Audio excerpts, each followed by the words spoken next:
एक शांत गांव था, खेतों के बीच बसा, जहां रातें डरावनी लगती थीं। गांव के किनारे एक पुराना घर था। वहीं रहती थी अनन्या, 22 साल की, सीधी सादी लेकिन हिम्मती लड़की। उसका परिवार, माँ पिता और छोटा भाई आरव। अनन्या को हमेशा लगता था कि इस घर में कोई उसे देखता है। कभी खिड़की पर दस्तक, कभी हवा में किसी की धीमी फुसफुसाहट। पर वो डरती नहीं थी। रात को जब सब सो जाते, वो चांदनी में बैठकर अपनी डायरी लिखती। एक रात बिजली चली गई। वो पानी लेने पिछवाड़े के कुएं तक गई और वहां किसी ने उसका हाथ पकड़ लिया।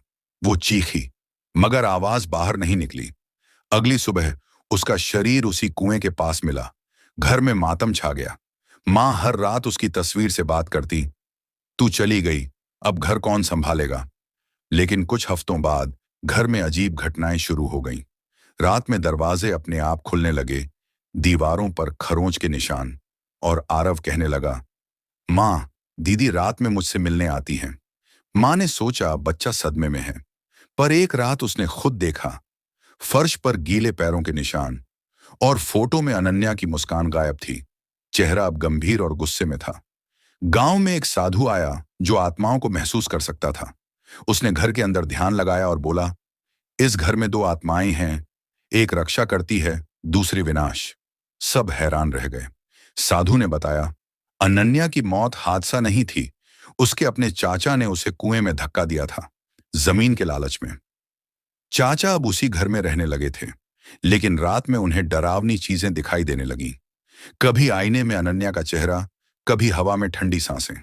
हर रात घड़ी 12:03 पर रुक जाती, वही समय जब अनन्या मरी थी। एक रात चाचा भागने लगे, लेकिन दरवाजा अपने आप बंद हो गया। आसमान में बिजली कौंधी और उसी क्षण अनन्या की आत्मा सामने आई। सफेद कपड़े, खुले बाल, चेहरे पर चमक और आंखें जलती हुई।